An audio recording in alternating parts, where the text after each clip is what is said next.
E aí pessoal, aqui é o Mr. Tudo que fala de tudo, mas não sabe tudo. Contudo, a gente está a falar sobre a África, isto é, a história da África que nunca ouviste falar. E este já é o segundo vídeo da nossa playlist. Então, se você chegou cá de paraquedas e não viu o primeiro vídeo, vou deixar cá em cima, este vídeo está aparecendo agora na sua tela. Então vai lá, assista o primeiro vídeo, que é para entender este segundo vídeo. E no vídeo de hoje a gente vai falar sobre os povos africanos. Então, bora lá!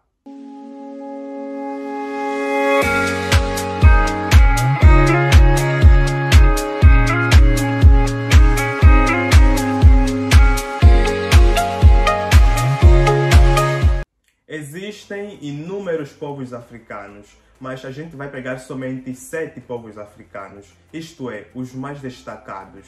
Então, em sétimo lugar, a gente tem o povo Nok. Esse povo antigo africano se desenvolveu às margens do rio Níger, na atual Nigéria, entre os séculos 6 a.C.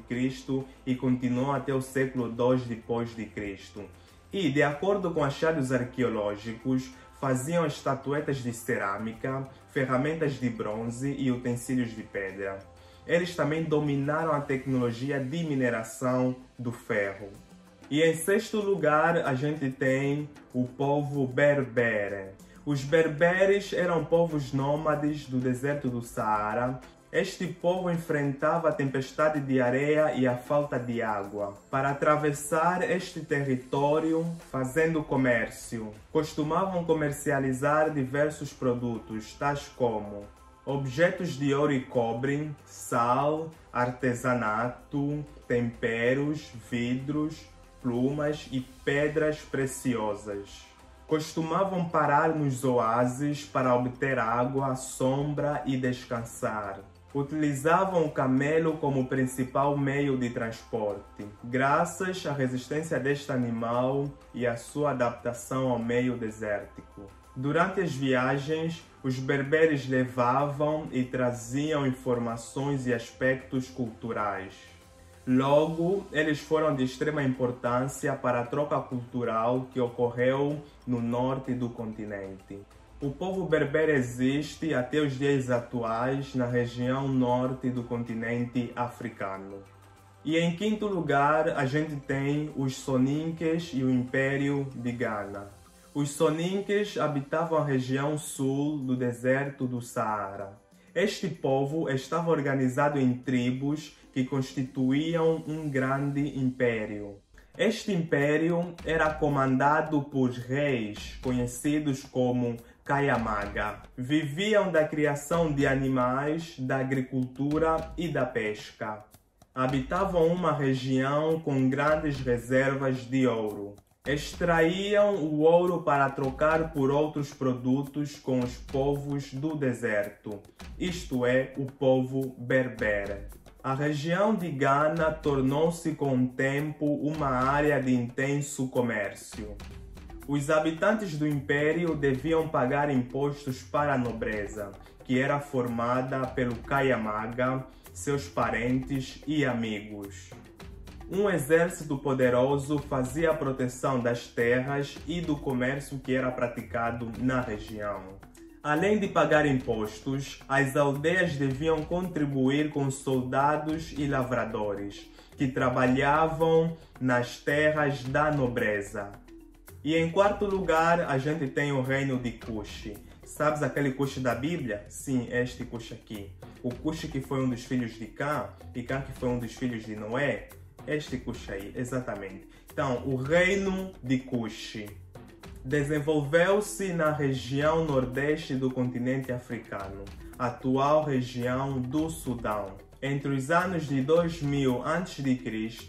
e continuou até o ano 350 d.C. Foi por muito tempo dominado pelo Egito, de quem recebeu muitas influências nas áreas política, religiosa e arquitetônica. Também eram politeístas e acreditavam na vida após a morte. Construíram cidades às margens do rio Nilo, com presença de templos, palácios e pirâmides. Praticavam o comércio marítimo nas águas do Mar Vermelho. O estado de Kush era governado por um rei. Dominavam a arte da metalurgia, principalmente o ferro. E em terceiro lugar, a gente tem o Império Songhai.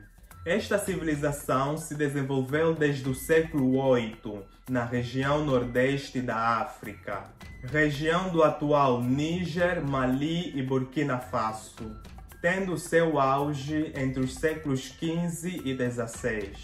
A capital do império era a cidade de Gao, margem do rio Níger. Os Songhais eram um grupo étnico que liderava o império. Viviam da agricultura, pesca, pastoreio e do comércio de ouro e sal. Conquistaram Mali no século XV, momento em que formaram um único império. O primeiro imperador do Império Songhai foi Askia Maomé I, que governou de 1493 a 1529.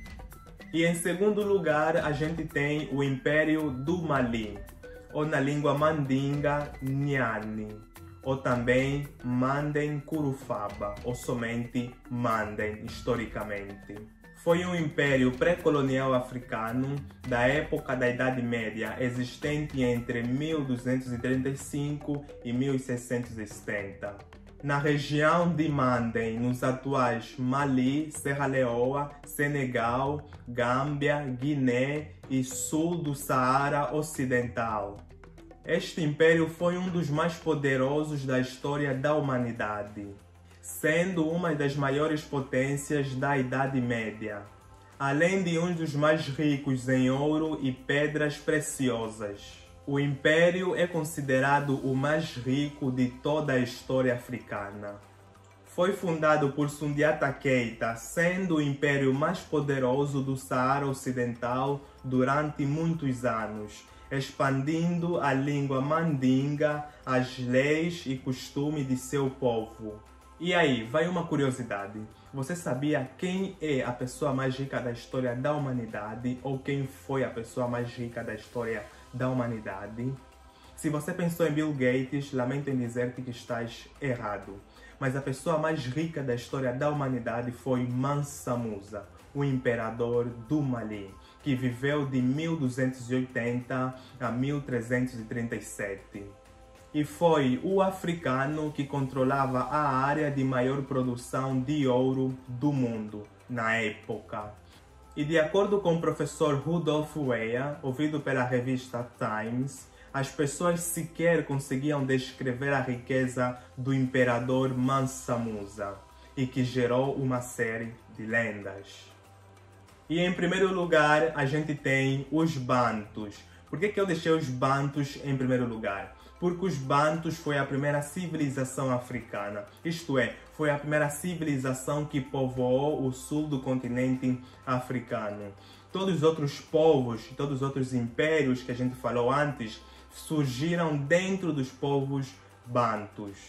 O termo Bantu é utilizado para se referir a um tronco linguístico, isto é, uma língua que originou outras diversas línguas existentes no sul do continente africano. Mas o termo também acabou por ser aproveitado para se referir ao conjunto de grupos étnicos que povoam o sul do continente africano.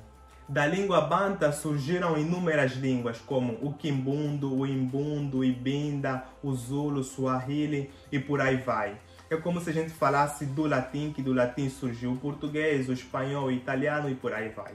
E o que significa Bantu? Bantu significa pessoas ou humanos. Bantu é o plural de Muntu na língua banta.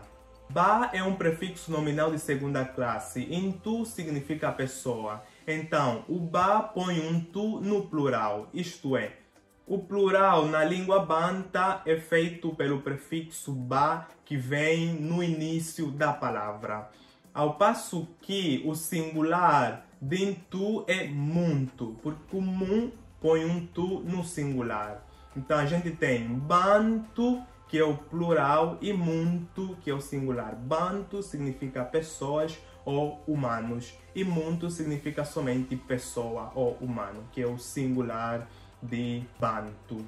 E um dos grupos étnicos mais antigos do povo Bantu são os Khoisan. Khoi também está para pessoa e San está para bosquimano ou homem da floresta.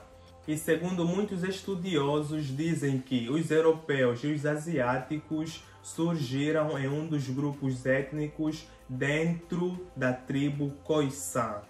E dentro do povo Bantu, as pessoas tinham o costume de usar tranças para diferenciar a que grupo étnico ou a que tribo uma determinada pessoa pertencia. Isto é, as tranças identificavam a tribo de um determinado indivíduo. A gente vai ficar aqui com o vídeo de hoje. Escreva nos comentários o que você achou deste vídeo. Curta o vídeo se você gostou e partilhe o conteúdo para que mais pessoas venham a saber sobre a história da África que raramente é contada. E se ainda não é inscrito no canal, inscreva-se no canal para receber os novos vídeos quando forem postados. Bye bye!